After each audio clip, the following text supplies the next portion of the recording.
والتفت الساق بالساق إلى ربك يومئذ المساق. الحمد لله رب العالمين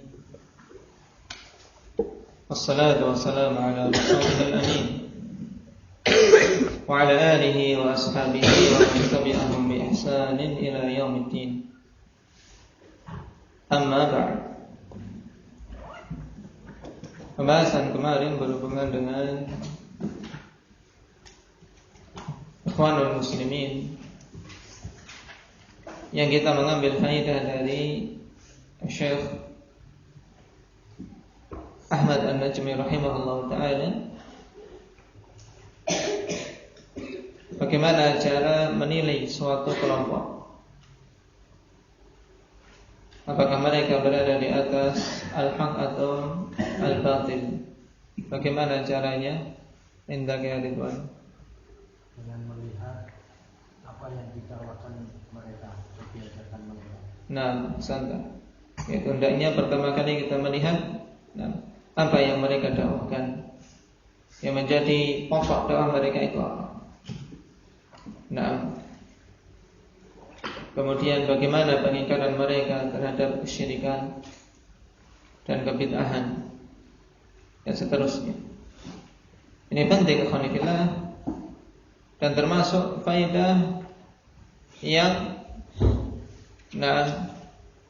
penting sehingga kita bisa mempraktekannya dalam menilai suatu firqah sebelum menilai berbagai macam kesesatan-kesesatan yang lain. Ikhwanul Muslimin, alhamdulillah. Nah, kalau kita mau meneliti prinsip-prinsip mereka yang batil banyak. Nah, karena memang mereka kaum yang tidak mendasarkan amaliyah mereka dan pergerakan mereka di atas bimbingan Rasul sallallahu alaihi wasallam. Tapi yang menjadi patokan utama adalah perkataan al-mursyid al-am, yaitu pimpinan utama. Jadi yang menjadi rujukan dalam khilaf mereka, yaitu Hasan al-Banna.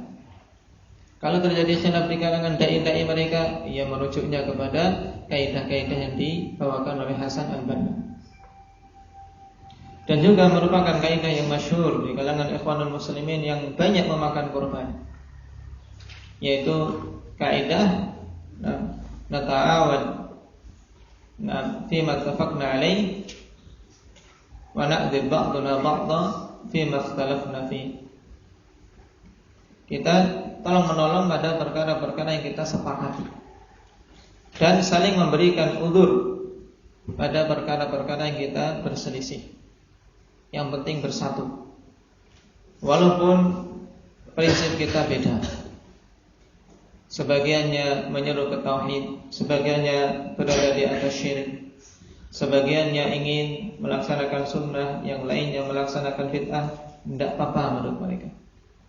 Saling memberikan uzur, saling berlapang dada. Yang penting pada perkara yang kita bersepakat, kita tolong menolong. Ini prinsip Hasan al-Banna, yang sekilas ikhwanifillah sungguh prinsip yang bagus. Secara sekilas, menurut pemikiran awamun nas, ini prinsip bagus ini untuk mempersatukan kaum muslimin, agar mereka bersatu, karena kaum muslimin terus-menerus berpecah, sehingga dakwah Ikhwanul Muslimin banyak disambut ikhwanifillah oleh para pemikir-pemikir yang mereka menamakan dirinya pemikir-pemikir Islam.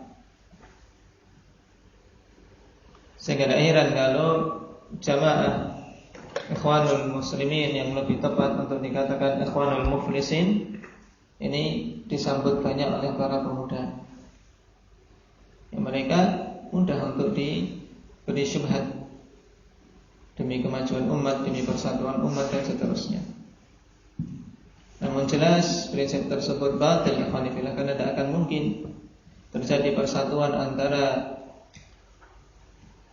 tauhid dan syirik sunnah dan bid'ah.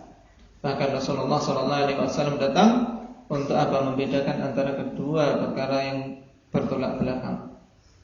Membedakan tauhid dari syirik, membedakan sunnah dari bid'ah, membedakan ketaatan dari kemaksiatan-kemaksiatan. Itulah hakikat Al-Furqan.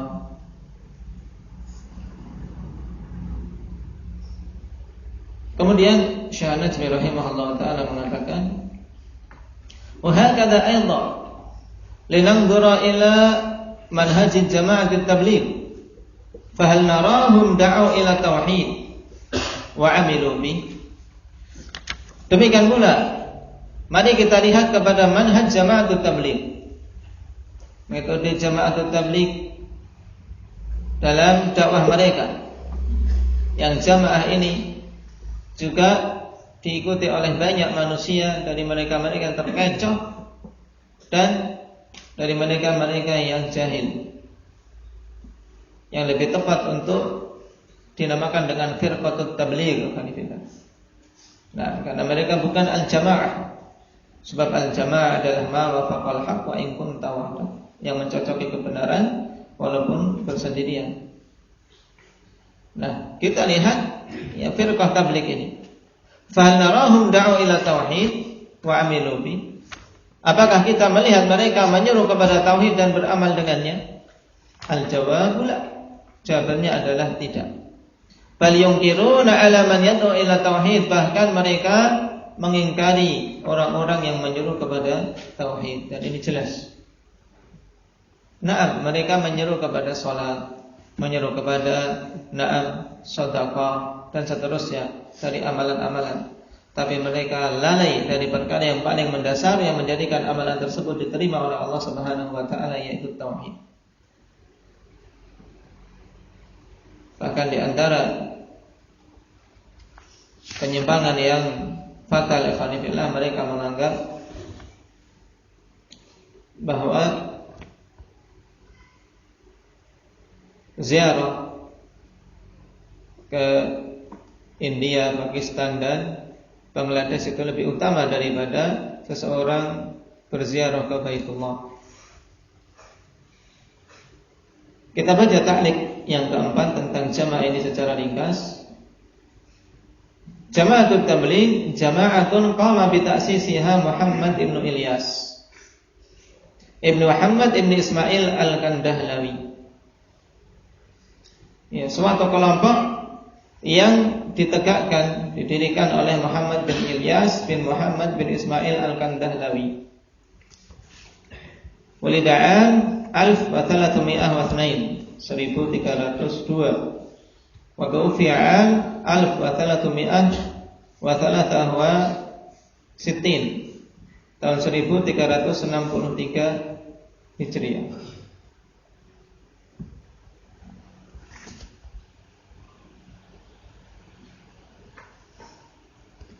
Ad-Diyubandi manhajan, Al-Hanafi madhaban. Jadi dari sisi manhaj ikhwanillah, nah dia bermanhaj Diyubandi. Kemudian madhabnya Hanafi. Akidahnya apa?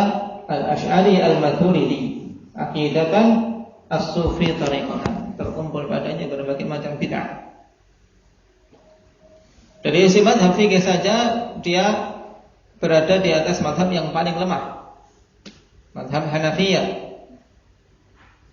yang banyak sekali pendapat-pendapat mereka yang dibangun di atas ra'i semata. Dari sisi akidah Asy'ari Maturidi yang banyak melakukan takwil dan mengingkari sifat-sifat Allah Subhanahu wa taala mayoritasnya. Dari sisi jalan hidup dia mengikuti metode Sufiyah. Dalam kondisi demikian dia memimpin suatu dakwah. Mau dibawa kemana manusia? Adapun mengenai jama'atut tabligh itu dikatakan di sini walahum usulun sittah aw sifatun sittah. Dan mereka memiliki pokok-pokok yang 6 atau sifat-sifat yang 6 yang menjadi inti dakwah. Tapi sekedar slogan belaka ya Pak. Sekedar slogan belaka. Wahia al-awwal tahqiqul kalimatit thayyibah, mewujudkan kalimat thayyibah la ilaha illallah Muhammad Rasulullah. Apakah mereka mewujudkannya? Tidak. Kenapa? Karena dari sisi la ilaha illallah banyak sekali dari mereka-mereka yang tidak mengenal tauhid dengan benar. Dari sisi Muhammad Rasulullah ini juga mereka tidak mewujudkan. Kenapa? Karena mereka banyak sekali melakukan kebid'ahan. Cukup. Nah, metode dakwah yang mereka tempuh sebagai bukti bahwasanya mereka penyelisih jalan Rasulullah SAW. Pokok yang kedua, as-salatu dzatul khusyu'i wal khudu'. Salat yang memiliki kekhusyuan dan ketundukan. Bagus seandainya diwujudkan. Ats-tsalits al-ilmu bil fadail la bil masail ma'az dzikr. Yang ketiga, yaitu mengilmui keutamaan-keutamaan amalan, bukan permasalahan-permasalahan seputar amalan. Ini prinsip Jama'atut Tabligh. Oleh karena itulah yang menjadi andalan mereka adalah fadailul a'mal. Yang penting kita tahu keutamaan-keutamaan amalan untuk bisa beramal dan semangat. Walaupun mengamalkan amalan tadi ya semaunya sendiri, sholat semaunya sendiri, tidak sesuai dengan sunnah Rasul sallallahu alaihi wasallam. Ma'al dzikir, bersama dengan zikir. Nah, tapi dengan zikir-zikir yang banyaknya mubtada', diada-adakan, tidak dari contoh Rasul sallallahu alaihi wasallam. Yang keempat, ikramul muslim, memuliakan muslim. Zahirnya bagus akhwanillah, tapi kalau kita perhatikan penerapan mereka, yang dimaksud dengan ikramul muslim yaitu apa? Adamul ingkar. Adamu ingkaril munkar. Tidak adanya ingkarul munkar. Mana Jama'atut Tabligh mengingkari kebid'ahan? Mana Jama'atut Tabligh mengingkari kesyirikan?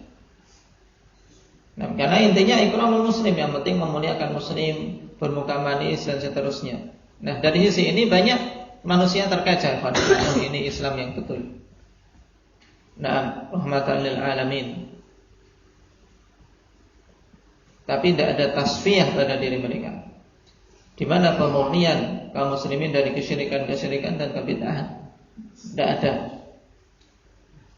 Yang kelima, tashihun niyah. Nah, pembenaran niat. Zahirnya bagus akhwanillah, tapi hakikatnya mereka jauh dari perkara ini. Nah, dan juga apa? Padanya terkandung akhwanillah peremehan terhadap syarat yang kedua dari syarat diterimanya amalan, yaitu mutaba'atul Rasul sallallahu alaihi wasallam. Jadi yang penting niatnya benar.